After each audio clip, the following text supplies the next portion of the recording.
Hello বন্ধুরা, চলে এসেছি একটা নতুন ব্লগের সাথে। আজ হচ্ছে শ্রাবণ মাসের সোমবার। তোমরা কেমন আছো বলো? আমি একটা নতুন রকমের একটা ব্লগ নিয়ে আসলাম, অবশ্যই সাথে থেকো। আজ চলে গেছিলাম, যেহেতু শ্রাবণ মাস চলছে তাই উত্তর কলকাতার নিমতলা ঘাটের সামনে মোটা বাবার মন্দিরে। মোটা বাবা এখনও সেভাবে কেউ ইউটিউবাররা সেভাবে যায়নি বলে ভিড় নেই, এটা একটা প্লাস পয়েন্ট। তাই ভাবলাম সেদিন বাবার রিপোর্ট আনতে গিয়ে ওখান থেকে একদমই কাছে ছিল, চলে আসলাম। ভেতরে প্রবেশ করছি, মন্দিরটা দেখো খুব ছিমছাম এবং দেখলে তোমাদের গায়ে কাটা দেবে, এইটুকু আমি বলতে পারি।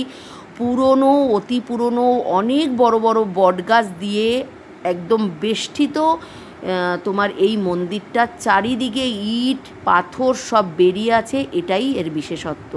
আর একটু সামনে ফোকাস করলে তোমরা দেখতে পাবে একটা লোহার শিকল। কেন জানো এটা? এটা হচ্ছে, আগে মন্দিরটা দেখিয়ে নিয়ে তারপরে বলছি। দেখো কত বটগাছের বড় বড় শিকড় দিয়ে মন্দিরটা কিন্তু রয়েছে। কিন্তু এই মন্দিরটা ইচ্ছে করলেই ভেঙে সুন্দর করে করতে পারে, কিন্তু এটাই কিন্তু একটা সৌন্দর্য, আমার তো তাই মনে হয়। চলো মোটা বাবার কিছু গল্প তোমাদের সাথে করি। অনেক পুরনো এবং 20 ফুটের ওপর লম্বা এই মোটা বাবা। লোহার সিঁড়ি দিয়ে উঠেই তার ওপর জল ঢালতে হয়। আর এই যে তোমাদের বললাম লোহার শিকলটা, ওটা হচ্ছে বাবাকে বেঁধে রাখা হয়। একমাত্র এই মোটা বাবাকেই কিন্তু শিকল দিয়ে বেঁধে রাখা হয়, কারণ কথিত আছে বাবা এখান থেকে মানে এক জায়গায় বসে থাকতেন না, একবার গঙ্গার পাড়ে চলে গেছিলেন। ওখান থেকে তুলে আনার পর তারপর থেকে কিন্তু বাবাকে এইভাবে শিকল দিয়েই বেঁধে রাখা হয়। আচ্ছা, বিকেল 5টা থেকে শুরু হয় বাবার শৃঙ্গার করা। আমি যখন গেছিলাম তখন কিন্তু বাবার শৃঙ্গার করা হচ্ছিল। একজন দেখো পেছনে যাকে দেখতে পাচ্ছ, সে হচ্ছে একদম তেল মাখানো হচ্ছে বাবাকে, আর সামনে পুরোহিত শৃঙ্গার করছেন। কোনো বাধা নিয়ম কিছু ছিল না, ফটো তুলবেন না, এই এখনই 5 মিনিট হয়ে গেছে চলে যান, কোনো ব্যাপার না। ফাঁকা, তুমি তোমার মতন বাবার কাছ থেকে বাবাকে দাঁড়িয়ে সুন্দর মতন দর্শন করতে পারো। একদম অতি পুরনো মন্দির, কোনো রং করা নেই, রং চটা, দেয়াল ফাটা, সেখান থেকে পুরনো পুরনো ইট উকি দিচ্ছে, এটাই তার সৌন্দর্য। চলো ভেতরে চলে গেলাম। দেখো বিকেল 5টার পর থেকে আর কিন্তু বাবাকে ছুতে দেওয়া হয় না।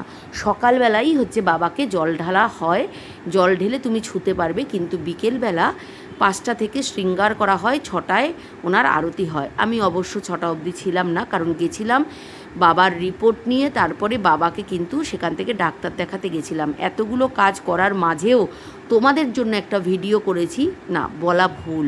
আসলে শ্রাবণ মাস, তাই ইউটিউব খুঁজতে খুঁজতে এই মোটা বাবার দর্শন পেয়ে গেলাম আর সেখানে চলে গেলাম। দেখেছো ডামরুটা কত বড়, আর যে শিবলিঙ্গে যে সাপটা থাকে সেটাও কতটা বড় তামার, সেটা দেখতে পাবে। দেখো বড় একটা ঘন্টার ওই যে তামার সর্প তোমরা দেখতে পেলে। আর এই যে অনেক রকম ছবি, আর দেখো চারধারটা পুরো আমরা যেরকম আগেকার দিনে সিনেমায় দেখতাম যেরকম মন্দির, সেইভাবে মন্দির। আর এই হচ্ছে লোহার সিঁড়ি। যাই হোক, অনেক কিছু বলে ফেললাম। ভিডিওটা কেমন লাগলো বলবে। যারা যারা দর্শন করতে পারলে বাবার কাছে আসতে পারবে না, অবশ্যই আমার ভিডিওটা দেখে তোমরা তোমাদের মনের বাসনা কামনা বাবাকে জানাতে পারো।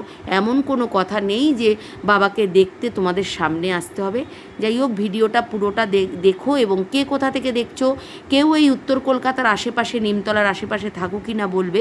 আমি যখন ওই শ্যামবাজারে টিচার্স ট্রেনিং করতে গেছিলাম, আমার এক বান্ধবী কিন্তু নিমতলার ওখানে ছিল, কিন্তু তারা ভাড়া ছিল। আমি যখন যাচ্ছিলাম আমি চিন্তা করছিলাম, মনে হয় এই বাড়িটা একবার গেছিলাম, আর আমি যেখানে যাই সচরাচর ভুলি না, কিন্তু তারা ভাড়া ছিল। এখন সেটা 30-32 বছর আগের কথা বলছি, সুতরাং ওইটার কোনো অস্তিত্ব নেই। যাই হোক, তোমাদের বললাম। দেখো ভিডিওটা দেখতে দেখতে দেখছো যে বাবার শৃঙ্গার করা হচ্ছে। কেমন লাগলো ভিডিওটা বলবে। আজকের মতন টাটা, সঙ্গে থেকো। নতুন নতুন ব্লগের সাথে সুস্মিতা আসছে তোমাদের কাছে নতুন চমক দেওয়ার জন্যে। সবাইকে বলছি ওম নমঃ শিবায়।